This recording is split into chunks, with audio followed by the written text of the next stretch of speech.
Hi welcome to UTV.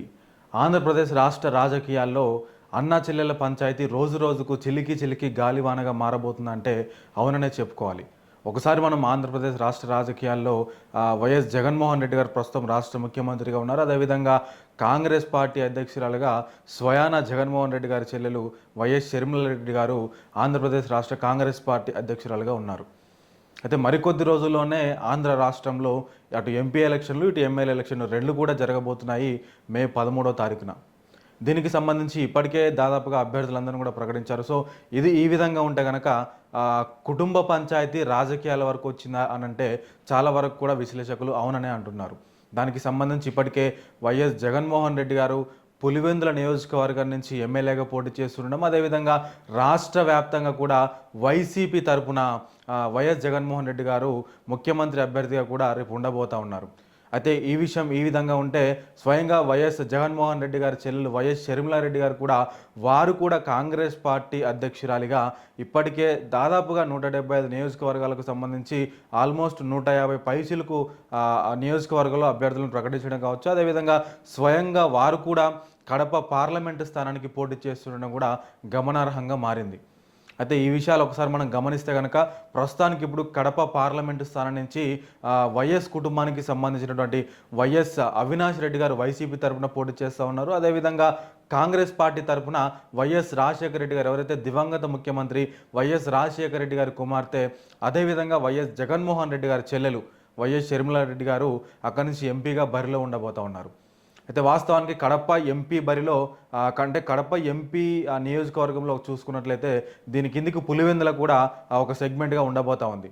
అయితే పులివెందుల ఓట్లు కూడా రేపు షర్మిల గారికి పడాలి అనంటే కడప పార్లమెంటు స్థానం నుంచి వారు పోటీ చేస్తూ ఉన్నారు. అయితే ఈ విషయాలు ఈ విధంగా చూసుకుంటే కనుక దాదాపుగా అంటే ఇంటర్నల్ విషయాలన్నీ కూడా రాజకీయాల వరకు వచ్చాయని చెప్పి, అదేవిధంగా అటు జగన్మోహన్ రెడ్డి గారి రాజకీయ భవిష్యత్తు కూడా ఏ విధంగా ఉండబోతుందని చెప్పేసి కూడా కొన్ని ఊహాగానాలు కూడా వినిపిస్తూ ఉన్నాయి. అయితే మొత్తానికి వైఎస్ షర్మిలారెడ్డి గారు మాత్రము రాజశేఖర రెడ్డి పాలనను నేను మాత్రమే తీసుకొస్తాను, వైఎస్ జగన్మోహన్ రెడ్డి గారు నాన్నగారి పాలనను తుంగలో తొక్కుతున్నారు, ఎటు ఏ మేరకు చూసినా కూడా అభివృద్ధి లేదు, ఎక్కడ చూసినా కూడా సంక్షేమ పథకాలనే ఊసే లేదు, మొత్తం అవినీతి మయంలో కూరుకుపోయింది ఈ రాష్ట్రము, అదేవిధంగా అభివృద్ధికి నోచుకోకుండా పోయింది రాష్ట్రము జగన్మోహన్ రెడ్డి గారి ప్రభుత్వంలో అని చెప్పేసి ఓ పక్క షర్మిలారెడ్డి గారు కూడా ధ్వజమెత్తి మాట్లాడుతూ ఉన్నారు.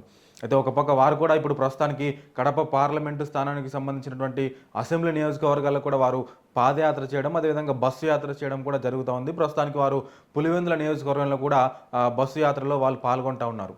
అయితే ఈ విధంగా మొత్తానికి అంటే ఇప్పుడు ఓటర్లు కూడా ఎటువైపు ఓటు వేయాలో కూడా కొంత ఆలోచించుకున్నటువంటి పరిస్థితి ఏర్పడింది. ఎందుకనంటే వైఎస్ షర్మిలారెడ్డి గారు ముఖ్యంగా కడప పార్లమెంట్లో మాట్లాడుతున్నటువంటి మాట ఏంటి అని అంటే, మా బాబాయ్ ఎవరైతే రాజశేఖర రెడ్డి గారి తమ్ముడు వైఎస్ వివేకానంద రెడ్డి గారు ఉన్నారో వారిని అతి దారుణంగా చంపినటువంటి వైఎస్ అవినాష్ రెడ్డి గారికే మళ్ళా జగన్మోహన్ రెడ్డి గారు టికెట్లు ఇచ్చారని చెప్పేసి వారు కూడా బలంగా ఆరోపణ చేస్తూ ఉన్నారు. అయితే కడప ప్రజలు మాత్రం ఎటువైపు ఉంటారు, ఏం ఆలోచిస్తారు, ముఖ్యంగా పులివెందుల ప్రజలు వైఎస్ షర్మిలారెడ్డి గారికి ఏ విధమైనటువంటి మెజారిటీ ఇవ్వబోతా ఉన్నారు ఈ ఎంపీ ఎలక్షన్లకు సంబంధించి, అదేవిధంగా వైఎస్ అవినాష్ రెడ్డి గారికి కూడా ఏ విధమైనటువంటి మెజారిటీ ఇవ్వబోతా ఉన్నారు అనేది కూడా మనందరం కూడా చూడాల్సినటువంటి పరిస్థితి ఏర్పడింది. ఒక పక్క అన్న పులివెందుల ఎమ్మెల్యేగా పోటీ చేస్తూ ఉన్నాడు, ఇంకో పక్క చెల్లె కడప ఎంపీగా, అంటే ఇద్దరు కూడా ఆ జిల్లాకు సంబంధించినటువంటి ఒకరు ఎమ్మెల్యేగా ఇంకొకరు ఎంపీగా బరిలోకి దిగబోతా ఉన్నారు. మరొక పక్క వైఎస్ వివేకానంద రెడ్డి గారి కూతురు కూడా అటు షర్మిలారెడ్డి గారితో తిరగడము, వారు కూడా కొన్ని మీటింగ్లో పాల్గొని మాట్లాడుతుండడం కూడా జరుగుతుంది. అయితే ఇంకొక పక్క వైఎస్ అవినాష్ రెడ్డి గారికి మాత్రం ఏదైతే వివేకానంద రెడ్డి గారి హత్య కేసులో బెయిల్ మరికొద్ది రోజుల్లోనే ఈ బెయిల్ అనేది రద్దు అవుతుందని చెప్పుకోవచ్చు. అయితే మొత్తానికి చూద్దాం ఏం జరుగుతుంది అసలు, అంటే వాస్తవానికి కడప పార్లమెంట్ సెగ్మెంట్లో ఏం జరుగుతోంది అంటే ఓవరాల్గా కాంగ్రెస్ పార్టీ అంత ప్రభావం చూపించకపోయినప్పటికీ కూడా కడప జిల్లాలో మాత్రం, ఎందుకంటే సెంటిమెంట్తో వైఎస్ ఫ్యామిలీ సెంటిమెంట్తో కావచ్చు, వైఎస్ కూతురుగా నేను వైఎస్ కొడుకుగా నేను అని చెప్పేసి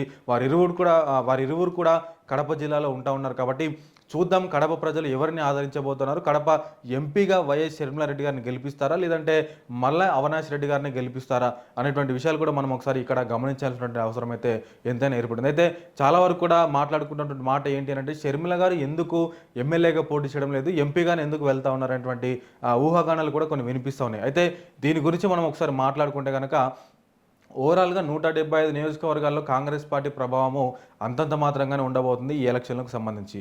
ఓ పక్క కూటమి అభ్యర్థులు కావచ్చు, మరో పక్క వైసీపీ బలంగా ఉండడం కావచ్చు, వీటన్నిటి దృష్ట్యా కాంగ్రెస్ పార్టీ పుంజుకోవడానికి మరికొంత కాలం సమయం పడుతుందని మనము చెప్పుకోవచ్చు. అయితే ఒకవేళ కేంద్రంలో గనక అంటే ఇప్పటికే 2 సార్లు బీజేపీ అధికారంలో ఉన్నది కాబట్టి ఏదైనా వ్యతిరేకత ఓటు బ్యాంక్ ద్వారా కావచ్చు, లేదా ఇంకా ఏమైనా కారణాల ద్వారా ఒకవేళ సెంట్రల్‌లో గనుక కాంగ్రెస్ ప్రభుత్వం ఏర్పడితే ఖచ్చితంగా వైఎస్ షర్మిలారెడ్డి గారికి ఆంధ్రప్రదేశ్ రాష్ట్రం నుంచి, అదేవిధంగా కడప ఎంపీగా ఒకవేళ గెలిచినట్లయితే వారికి సముచిత స్థానం కేంద్రంలో ఉండబోతుంది. అవసరమైతే కేంద్ర మంత్రిగా కూడా వారు వెళ్ళబోతున్నారనేటువంటి ఊహాగానాలు కూడా కొన్ని వినిపిస్తా ఉన్నాయి. సో ఈ విషయాలను దృష్టిలో పెట్టుకొనే వైఎస్ షర్మిలారెడ్డి గారు ఎంపీ స్థానానికి ఈసారి బరిలో దిగుతుండడం కూడా కొంత గమనార్హంగా మారింది. కాబట్టి చూద్దాం ఏం జరుగుతా ఉంది. ముఖ్యంగా ఈ 2 పార్టీల్లో అటు కాంగ్రెస్ పార్టీలో కావచ్చు, ఇటు వైసీపీలో, మరీ ముఖ్యంగా అటు అన్న, ఇటు చెల్లె వీరిద్దరి మధ్యలో ఏం జరగబోతుంది అనేటువంటి విషయాలన్నింటినీ మరొకసారి నేను మీ ముందుకు తీసుకొచ్చేటువంటి ప్రయత్నం చేస్తాను. అంతవరకు చూస్తూనే ఉండండి యూటీవీ.